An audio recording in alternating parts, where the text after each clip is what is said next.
Hello guys, welcome back to our YouTube channel Guru Academy. Today will discuss cell theory. आज हम cell theory कोशिका सिद्धांत को discuss करेंगे। पिछले 3-4 दिन से मेरी थोड़ी तबीयत ख़राब थी, तो मैं इस कारण से वीडियो नहीं बना पाया, क्योंकि मंडे टू सैटरडे हमारे जो 9:30 PM पे वीडियो सीरीज चल रही है रीड साइंस की, बायोलॉजी की अभी, तो उसके अंदर थोड़ा सा बीच में डिस्टर्ब हो गया था। थोड़ी वीकनेस बॉडी के अंदर आ गई थी किसी कारण से, और सिर दर्द के कारण से। बट आज हम जो टॉपिक डिस्कस करने वाले हैं सेल थ्योरी, उसके बारे में डिस्कस करेंगे। सबसे पहले अब देखेंगे सेल थ्योरी वास्तव में है क्या। देखो, जैसे फिजिक्स पढ़ते हैं हम लोग, तो फिजिक्स में भी क्या होती हैं, थ्योरियाँ होती हैं अलग अलग। जैसे ऑसिलेशन पढ़ते हैं, दोलन पढ़ते हैं, तो वहाँ पे भी अलग अलग थ्योरी होती है। न्यूटन्स के लॉ हैं, वैसे ही सेल के भी लॉ हैं, सेल की थ्योरी है। ये क्या कहना चाह रही है। अब यहाँ पे सबसे पहले इंपॉर्टेंट एक बात तो मैंने ये बता देता हूँ, प्रीवियस वीडियो के जब हमने सेल स्टार्ट की थी, तो वहाँ पर 3 इंपॉर्टेंट क्वेश्चन हमारे। पहला है कि एक तो कोशिका की खोज किसने की, तो रॉबर्ट हुक। और वो कोशिका कैसी थी, मृत कोशिका थी, जो डेड सेल थी, यानी कॉर्क के अंदर खोजी गई थी। और अगर ये पूछ लिया कि सर्वप्रथम जीवित कोशिका की खोज किसने की, तो हम क्या लिखेंगे, एंटोन वॉन ल्यूवेनहॉक, जिन्होंने स्पर्म सेल और बैक्टीरिया के अंदर डिस्कवर की थी। इसके अलावा हमने वहाँ पे ये भी देखा था कि जो एक कोशिकीय जीव हैं, यूग्लिना है, अमीबिया है, अमीबा है, पैरामीशियम है, नीलहरित शैवाल जो साइनोबैक्टीरिया जिसको हमने बोला था कि बाकी के सारे शैवाल बहुकोशिकीय होते हैं, लेकिन जो नीलहरित शैवाल है वो कैसा होता है, एक कोशिकीय होता है। आज हम बात करेंगे कोशिका सिद्धांत सेल थ्योरी के अंदर। अब सबसे पहले तो मैं आपको ये बता देता हूँ कि यहाँ पर 4 वैज्ञानिकों के नाम आते हैं, और चारों में से कहीं ना कहीं कन्फ्यूजन क्रिएट होता है। पहला वैज्ञानिक है मेल्थियस स्लाइडेन एंड सेकंड है थियोडोर स्वान। अभी तक आपने कोशिका सिद्धांत के अंदर केवल इन्हीं 2 वैज्ञानिकों के नाम सुने हैं, लेकिन वास्तव में अगर कोशिका सिद्धांत को अगर देखा जाए तो इन 2 वैज्ञानिकों से शुरुआत हुई है। लेकिन आज का जो मॉडर्न सेल थ्योरी है, आधुनिक कोशिका सिद्धांत है, वो अभी नई बुकों में नहीं आया है, लेकिन फिर भी हमें तो पता होना ही चाहिए। तो अगर हम बात करें कि रुडोल्फ विर्चोव की है, तो 11th की एनसीईआरटी, और जो जहाँ पर भी सेल थ्योरी दे रखी है एनसीईआरटी के अंदर, रुडोल्फ विर्चोव का इन्होंने क्या किया है, जिक्र किया है। लेकिन अभी जो नई बुक आ रही है उसके अंदर नेगेली का अभी तक कोई मतलब इन्होंने कोई ये कह सकते हैं कि कोई इनका नाम इंक्लूड नहीं किया। लेकिन जो आरबीएससी की बुक है राजस्थान बोर्ड की 11th की बायोलॉजी की, वहाँ पर इन्होंने कार्ल नेगेली का नाम क्या किया है, इंक्लूड कर दिया है। यानी कि ये कहें तो नेगेली, विर्चोव, स्वान और स्लाइडेन, इन चारों का रोल है कोशिका सिद्धांत के अंदर। लेकिन किसका क्या रोल है वो मैं अभी बताने वाला हूँ, देखेंगे। अगर हम बात करें मेल्थियस स्लाइडेन की, तो मैंने यहाँ आगे लिखा है पादप, मतलब रियल में जो थियोडोर स्वान थे वो पादप वैज्ञानिक थे। क्या थे, पादप वैज्ञानिक। और पादपों के अध्ययन को क्या बोलते हैं, बॉटनी, और पादप वैज्ञानिक को इंग्लिश में बोलेंगे बॉटनिस्ट। तो अब ध्यान देना कि ये जो पादप वैज्ञानिक थे अपने, कौन, मेल्थियस स्लाइडेन, तो इन स्लाइडेन ने पादपों पर जब अध्ययन किया तो इन्होंने पाया कि पादप जो है वो भी किससे बने हुए हैं, कोशिकाओं से मिलकर के बने हुए हैं। और इन्होंने बाद में यह भी बताया कि यही कोशिकाएं आकर मिलकर के क्या बनाती हैं, ऊतक बनाती हैं। यानी कि पादप वैज्ञानिक जो थे अपने मेल्थियस स्लाइडेन, इन्होंने सबसे पहले पता लगाया कि पादप जो है वो भी किसके बने हुए हैं, कोशिकाओं से मिलकर के बने हुए, और ये भी आगे जाकर के क्या होते हैं, ऊतकों से मिलकर के बने होते हैं।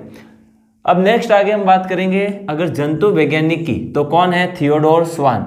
एग्जाम के अंदर इनके जब ऑब्जेक्टिव क्वेश्चन बनते हैं तो मोस्ट ओवर इनके यही नाम लिखे जाते हैं, स्लाइडेन और स्वान। मेल्थियस स्लाइडेन और थियोडोर स्वान इनके फुल नेम है, बट स्लाइडेन और अगर स्वान भी आपको याद है तो भी आपका काम हो जाएगा। ये बात थी 1838 की, जब मेल्थियस स्लाइडेन ने पता लगाया था कि पादप जो है वो भी कोशिकाओं से मिलकर के ही बने हुए होते हैं। नेक्स्ट आगे हम बात करते हैं 1839 के अंदर जंतु वैज्ञानिक जो कौन थे, स्वान। इन्होंने ये पता लगाया, ये जंतु वैज्ञानिक थे। पहली बात तो ये ध्यान देना है। और ये जो अपने थे क्या बोलते हैं, थियोडोर स्लाइडेन, ये कहाँ के थे, जर्मन के थे। अब हम बात करें कि जंतु वैज्ञानिक की, तो जंतु वैज्ञानिकों ने, यानी कि जंतु वैज्ञानिक जो स्वान थे, इन्होंने भी अध्ययन करके यही बताया कि भाई जो जंतु है वो भी किससे मिलकर के बने हुए हैं, कोशिकाओं से ही मिलकर के बने हैं। तो यहाँ पर इन्होंने बोल दिया कि ये भी किससे मिलकर के बने होते हैं, कोशिकाओं से मिलकर के ही क्या होते हैं, बने होते हैं, मिलकर बने होते हैं। अब दूसरी बात, इन्होंने एक अध्ययन और भी किया, दोनों ने, स्लाइडेन और स्वान ने। स्लाइडेन ने पादपों के अंदर देखा कि ये भी किससे बने हुए हैं, कोशिकाओं से, और इनका कोशिका द्रव्य और जो इनकी कोशिकीय संरचना या जो कोशिकीय अवयव है, यानी कि कोशिका के अंदर केंद्र के चारों ओर जो भी पदार्थ पाए जाते हैं, ये इनके बारे में भी जो पदार्थ इन्होंने खोज की वो भी लगभग क्या थी, समान थी। और जंतु वैज्ञानिक जो स्वान थे, इन्होंने भी यही देखा कि जो जंतु हैं वो भी किससे मिलकर के बने होते हैं, कोशिकाओं से ही मिलकर के बने होते हैं। तो दोनों में डिफरेंस क्या था आखिर? इन दोनों ने मिलकर के बाद में कोशिका सिद्धांत को एक नया रूप दिया, जिसको हमने आज का क्या बोलते हैं, कोशिका सिद्धांत। लेकिन ध्यान देना, पुराने बुकों में ये लिखा हुआ है कि स्लाइडेन और स्वान ने मिलकर के कोशिका सिद्धांत को बनाया, लेकिन रियली में अगर देखा जाए तो दोनों ने केवल यही पता लगाया था कि पादप भी कोशिकाओं से मिलकर के बने हैं, और जो जंतु वैज्ञानिक थे थियोडोर स्वान, इन्होंने भी यही पता लगाया है कि जो भी जंतु है वो सारे जंतु किससे मिलकर के बने हैं, कोशिकाओं से मिलकर के बने हैं। लेकिन इसी टाइम के अंदर हमारे पास में एक नए साइंटिस्ट आते हैं जिनका नाम है रुडोल्फ विर्चोव। ये रुडोल्फ विर्चोव ने एक रूल दिया कि जो भी नई कोशिका बनती है, नई कोशिका का जो निर्माण है, तो यहां लिखेंगे कि नई कोशिकाओं का निर्माण पूर्ववर्ती कोशिकाओं के विभाजन से होता है। पूर्ववर्ती कोशिकाओं के विभाजन से होता है, कोशिकाओं के विभाजन से होता है। रुडोल्फ विर्चोव के दिमाग में आया कि भाई इन्होंने ये तो बता दिया कि भाई कोशिका से बना हुआ है, पादप भी कोशिका से बना है, जंतु भी कोशिका से बना है, लेकिन जो नई कोशिकाएं बन रही है, क्योंकि देखो जब जीव जन्म लेता है तो छोटा सा होता है, धीरे धीरे वृद्धि करके इतना बड़ा हो गया, यानी कोशिकाओं की संख्या बढ़ती जा रही है। तो ये कोशिकाओं की संख्या कैसे बढ़ रही है, इसके बारे में इन्होंने नहीं बताया। किसने? स्लाइडेन और स्वान ने। तो इस कमी को पूरा कर दिया रुडोल्फ विर्चोव ने, और इन्होंने बताया कि जो भी नई कोशिका बन रही है, मान लो कि जैसे कि ये नई कोशिका है, तो ये नई कोशिका जो बनी है, पूर्ववर्ती कोशिका मतलब ये पहले की कोशिका है, इसके विभाजन से बनेगी, और इसके विभाजन से जब ये कोशिका बनेगी तो कुछ इस प्रकार से बनेगी। यानी कि ये जो दो कोशिकाएं बनी है नई, तो वो पूर्ववर्ती यानी पहले वाली कोशिका के विभाजन से ही क्या होती है, उत्पन्न होती है। तो ये जो इन्होंने बताया था, ये एग्जाम के अंदर कई बार क्वेश्चन आया हुआ है कि नई कोशिकाओं का निर्माण पूर्ववर्ती कोशिकाओं के विभाजन से होता है। ये किसने बताया? तो हम आंसर देंगे रुडोल्फ विर्चोव। अब कई बार ये भी पूछा जाता है, अगर वहाँ की लैंग्वेज में अगर हम बात करें, जहाँ रुडोल्फ विर्चोव जहाँ के थे, तो उन्होंने जो इस रूल को, यानी जो ये लैंग्वेज है, इसको इन्होंने एक शॉर्ट नेम बताया था, ओमनिस सेलुला ई सेलुला। ये आपको ध्यान देना है, ये कई बार एग्जाम में पूछा गया है कि ओमनिस सेलुला ई सेलुला का मतलब क्या है। तो आपको ध्यान देना है कि इसका मतलब यह है कि नई कोशिकाओं का निर्माण पूर्ववर्ती कोशिकाओं के विभाजन से होता है, और इसी को किसने बताया? रुडोल्फ विर्चोव ने बताया था। ये भी आपको ध्यान होना चाहिए। आगे हम बात करेंगे, अब कोशिका सिद्धांत की बात आएगी, क्योंकि स्लाइडेन, स्वान और अपने विर्चोव, इन सब ने मिलकर के जो कोशिका सिद्धांत को नया रूप दिया है, उस कोशिका सिद्धांत के जो इंपॉर्टेंट पॉइंट है वो सारे मैंने यहाँ लिख दिए हैं, और ये आपको नोट डाउन करने हैं, ये आपको पता होने चाहिए।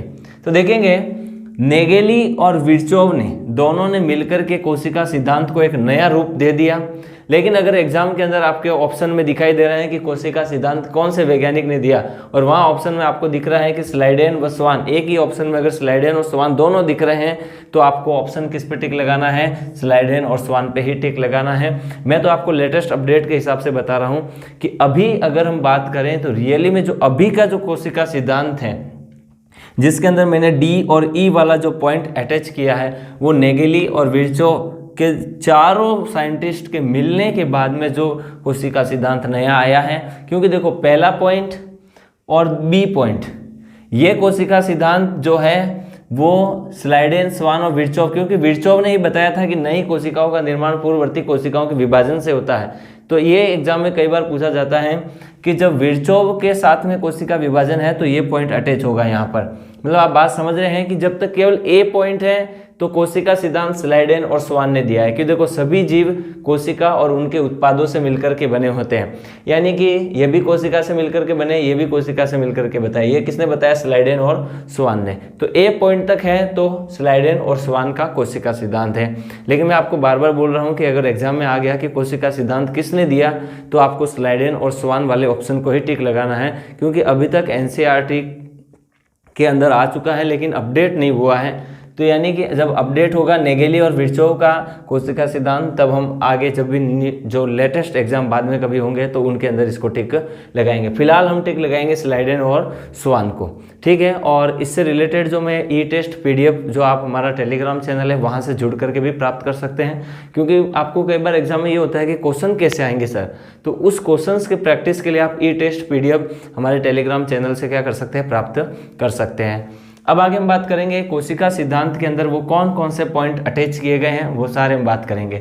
तो सभी जीव कोशिका और उनके उत्पादों से मिलकर के बने हुए होते हैं। उत्पादों का मतलब कोशिका द्रव्य में जो भी पदार्थ है उनसे मिलकर के बनते हैं।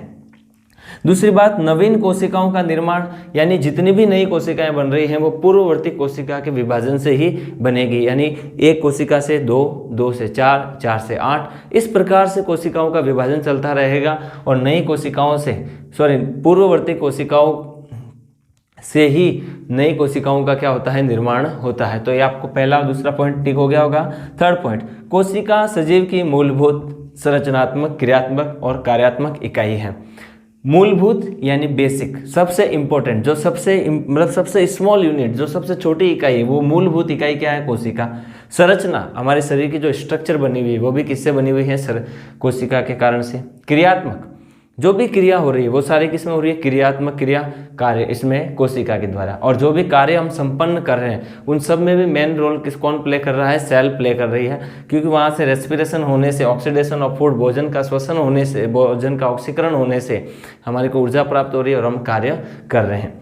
नेक्स्ट है जो डी पॉइंट, कोशिका में जीव के आनुवंशिक गुण यानी कि जेनेटिक मटेरियल, यानी कि पैतृक लक्षण, पिता के लक्षण पुत्र में, पुत्र के लक्षण उसके पुत्र में, तो ये जो लक्षणों की वंशागति हो रही है, ये भी जो इसके गुण है, यानी इसके जो आनुवंशिक गुण है या जो लक्षण है, ये भी किस में उपस्थित होते हैं, कोशिका के अंदर जो केंद्रक होता है, इसमें जो जेनेटिक मटेरियल होता है उसके अंदर, DNA के अंदर क्या होते हैं, उपस्थित होते हैं। तो कुल मिला के ये भी कोशिका में ही उपस्थित है।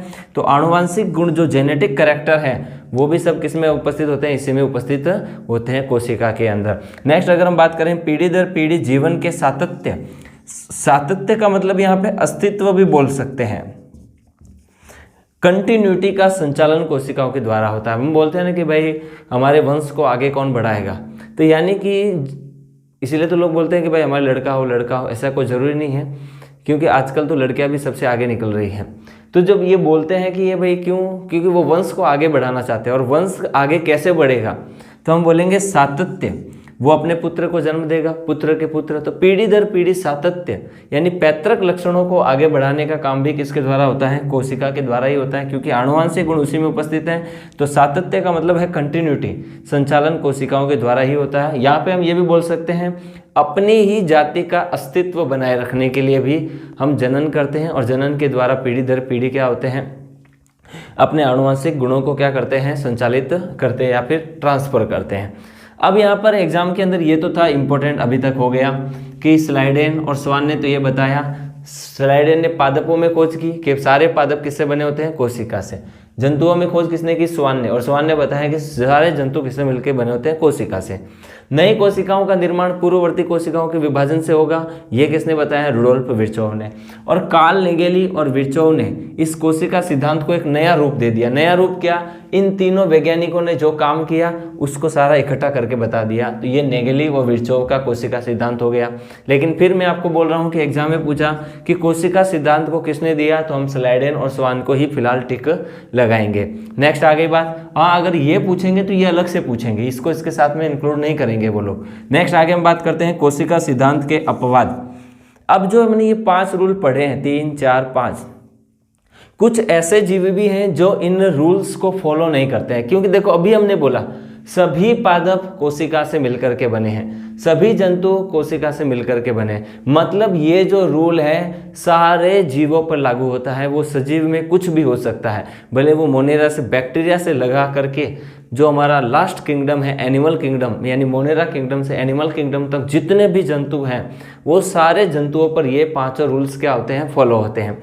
लेकिन एक ऐसा जीव है वायरस, जिसके अंदर ये कोशिका सिद्धांत के रूल फॉलो नहीं होते हैं। और अगर आपको एग्जाम में पूछते हैं कोशिका सिद्धांत का अपवाद, तो आप क्या बताएंगे? वायरस। क्या बता देंगे? वायरस, विषाणु। समझ में आई बात? तो ये आपको ध्यान देना है कि जो विषाणु है वो कोशिका सिद्धांत के क्या होते हैं? अपवाद होते हैं।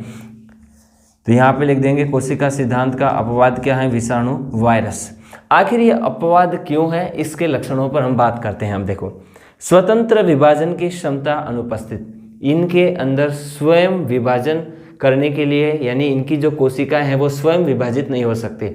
अब जैसे कि मान लो छोटा बच्चा है, उसके अंदर स्वयं में विभाजन हो रहा है, इसीलिए वो वृद्धि कर रहा है।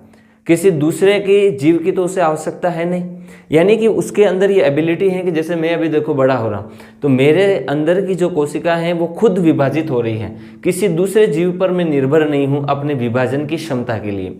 अब यहाँ पे लिखा है कि विभाजन के लिए ये दूसरी कोशिकाओं पर क्या होते हैं? निर्भर होते हैं। अब जैसे हम कोरोना वायरस की बात कर लेते हैं। देखो, अब जैसे कोरोना वायरस मान लो यहाँ पर है बाहर, ये आपके रेस्पिरेटरी सिस्टम, श्वसन तंत्र के द्वारा आपके शरीर में एंटर हो गया। अब जैसे ही ये यहाँ पर एंटर होगा तो इससे पोषण प्राप्त होगा, और जब पोषण प्राप्त होगा तो ये यहाँ पर मैक्रोफेज फैक्ट्री बनाता है। मैक्रोफेज फैक्ट्री का मतलब है ये यहाँ पर गुणन के द्वारा अपनी संख्याओं को बढ़ाएगा, यानी कि जनन के द्वारा। और इसके जनन के लिए जो वीडियो है मैं अलग से बना दूंगा। लाइटिक साइकिल वगैरह होते हैं इसके, लाइसिस चक्र वगैरह, वहाँ पे 11th की एनसीईआरटी में इसके दोनों दे रखे हैं। नेक्स्ट हम बात करेंगे कि इसके अंदर स्वतंत्र विभाजन की क्षमता क्या होती है? अनुपस्थित होती है, और ये विभाजन के लिए क्या है? दूसरी कोशिकाओं पर निर्भर होता है। नेक्स्ट आगे हम बात करेंगे, यानी कि जो विषाणु की जो कोशिका है, इनकी कोशिकाओं के लिए तो ये पांचों रूल्स फॉलो होंगे, लेकिन विषाणु की कोशिका की अगर हम बात करें तो उसके लिए ये रूल्स फॉलो नहीं होंगे। अब तो एक तो पहले बात हो गई कि इसमें स्वतंत्र विभाजन की क्षमता क्या होती है? अनुपस्थित। ये विभाजन के लिए किसी दूसरी कोशिका पर निर्भर होते हैं। अब एक चीज़ ध्यान देना, ये जो जैसे वायरस है ये किसी दूसरी कोशिका के अंदर, मान लो मानव की कोशिका में जा रहा है या किसी दूसरी कोशिका, जिस कोशिका पर जाकर के वो पोषण प्राप्त करता है वो इसका क्या होगा? परपोषी। क्या होगा? परपोषी, होस्ट सेल, यानी कि इससे प्राप्त कर रहा है तो ये होस्ट सेल है। समझ में आ गई बात? नेक्स्ट आगे हम बात करते हैं कि इसके अंदर प्लाज्मा झिल्ली उपस्थित नहीं होती है। आप जब 11th की एनसीईआरटी में पढ़ेंगे तो वहाँ साफ लिखा है कि विषाणु की जो वहाँ पे जब प्लाज्मा झिल्ली नहीं है, यानी कि कोशिका झिल्ली नहीं है, तो साफ है कि भाई कि उसके अंदर जो सर जेनेटिक मटेरियल है वो कैसे अंदर इकट्ठा है, क्योंकि यहाँ पे न्यूक्लियस भी नहीं है। तो यहाँ पे हम बोलेंगे कि यहाँ पे प्रोटीन्स की लेयर होती है। क्या होती है? प्रोटीन्स की लेयर। और इसी प्रोटीन्स की लेयर को हम क्या बोलते हैं? कैप्सोमियर। क्या बोलते हैं? कैप्सोमियर। ये कैप्सोमियर की एक लेयर होती है, कैप्सोमियर्स होते हैं यहाँ पर, जिसको प्रोटीन्स की लेयर बोलते हैं। दूसरी बात, कोशिका द्रव्य इसके अंदर अनुपस्थित होता है, यहाँ पर कोई एंजाइम नहीं होंगे। और कोशिकीय अवयव, कोशिकीय अवयव के अंदर जो भी कोशिका द्रव्य में सारे पदार्थ उपस्थित होते हैं, हम नेक्स्ट वीडियो के अंदर जब प्रोकैरियोटिक और यूकैरियोटिक कोशिका के बीच में डिफरेंस देखेंगे तो मैं वहाँ पे बताऊंगा आपको कि कोशिकीय अवयव कौन कौन से होते हैं। यहाँ पर वो सारी चीज़ें क्या होती है? अनुपस्थित होती है, क्योंकि हमने यहाँ पे दिखा था कि सभी जीव कोशिका और उनके उत्पादों से मिलकर के, यानी कि यही कोशिकीय अवयव की बात हो रही थी। नेक्स्ट आगे हम बात करेंगे न्यूक्लिक एसिड की, जो कि बहुत ही ज़्यादा इंपॉर्टेंट है। बाकी के जितने भी जीव होते हैं, पादप हो या जंतु, सभी के अंदर डीएनए और आरएनए दोनों उपस्थित होते हैं, लेकिन विषाणु एक ऐसा होता है जिसके अंदर न्यूक्लिक एसिड, डीएनए और जो आरएनए है हमारे अंदर दोनों उपस्थित है, लेकिन यहाँ पर दोनों में से कोई एक ही उपस्थित होगा। ये सबसे इम्पोर्टेंट है, यहाँ पर दोनों में से एक उपस्थित, यानी कि डीएनए उपस्थित होगा तो यानी आरएनए अब्सेंट होगा, अगर आरएनए है तो डीएनए क्या होगा? अब्सेंट होगा। अब दूसरी बात देखो, यहाँ पर एक और चीज़ बता देता हूँ मैं आपको क्लासिफिकेशन की। जिस वायरस के अंदर डीएनए है वो क्या होगा? डीऑक्सीराइबोवायरस। क्या होगा? डीऑक्सीराइबोवायरस। और जिसके अंदर केवल आरएनए होगा तो वो राइबोवायरस। कैसा होगा? राइबोवायरस। तो इस तरीके से हमारा जो कोशिका सिद्धांत वाला टॉपिक है वो क्या होता है? कंप्लीट होता है। सो मिलते हैं नेक्स्ट वीडियो में। Thanks for watching. जय हिंद,